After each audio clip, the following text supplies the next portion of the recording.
Hello મિત્રો, જય સિયારામ, જય માતાજી। તો આજે અમે આવ્યા છીએ મહુવાથી નજીક 22 કિલોમીટર ભાણવડિયા ગામ છે એ આપણે એક લક્ષ્મણ ટેકરી આશ્રમ છે અને સનાતન ધર્મનો અહીંયા નેજો ફરકે છે અને આ હનુમાનજી મહારાજનું અહીંયા પ્રાગટ્ય થયું છે। તો આજે અમે બધા મિત્રો મળી અને હનુમાનજી મહારાજનો લોટ કરવા અહીંયા આવ્યા છીએ।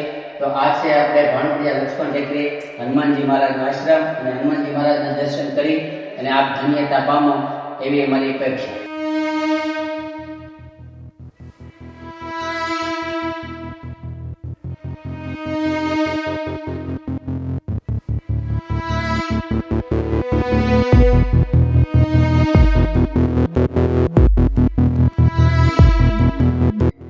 તો મિત્રો, મેં જેમ આગળ કીધું એમ કે અહીંયા જે સનાતન આશ્રમ લક્ષ્મણ ટેકરી હનુમાનજી મહારાજની જગ્યા છે, તો હનુમાનજી મહારાજના જે મહંત હતા આશ્રમના એ આપણે અહીંયા મહંત છે શ્રી લક્ષ્મણદાસ બાપુ, ગુરુ શ્રી ભરતદાસ બાપુ। તો આ લક્ષ્મણ બાપુની પ્રતિમા એટલે કે મૂર્તિ છે અને અહીંયા તમે એકવાર આવો, આ જગ્યાના દર્શન કરો, બાપુના દર્શન કરો અને અહીંયા એટલું હરિયાળું વાતાવરણ કે ચારે ઓર વૃક્ષો ઘટાઘનઘોર છે અને અહીંયા લીલીછમ ધરતી છે અને ધાર ઉપર એક તમને લાગે કે બહુમાં બહુ પુરાણી જગ્યા છે એવો તમને અહેસાસ થાય।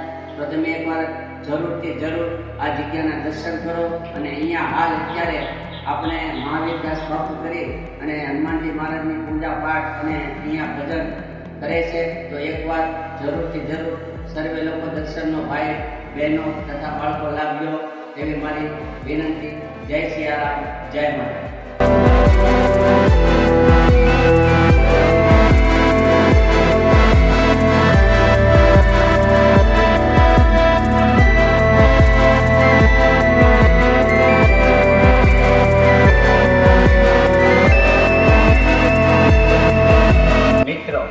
તો અત્યારે અમે જે લક્ષ્મણ ટેકરી આવેલા હતા હનુમાનજી મહારાજનો લોટ બનાવવા, તો અહીંયા અત્યારે હનુમાનજી મહારાજનો જે લોટ બની રહ્યો છે તો એ લોટની અંદર અમે પહેલાં તો હનુમાનજી મહારાજનો લોટની પ્રસાદી કરશું, પછી શાક, રોટલી, દાળ, ભાત, સલાડ અને છાશ।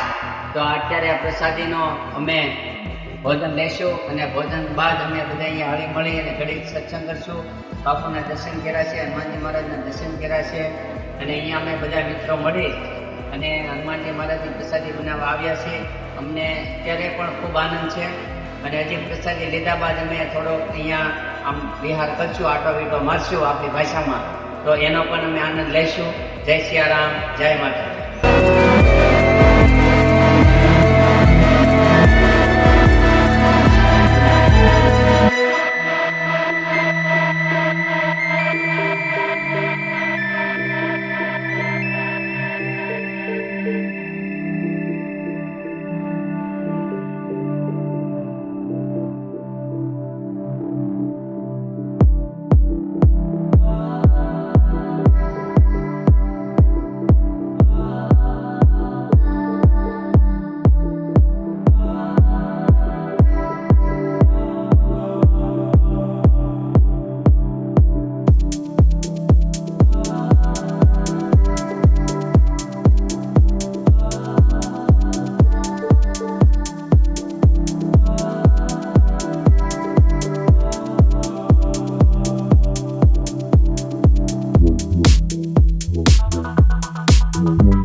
તો મિત્રો, તો આ છે આપણે લક્ષ્મણ ટેકરી, જે લક્ષ્મણ બાપુ અહીંયા જે ધૂણે બેસતા આ ધૂણો છે અને અહીંયા બેસી અને બાપુ ભજન કરતા।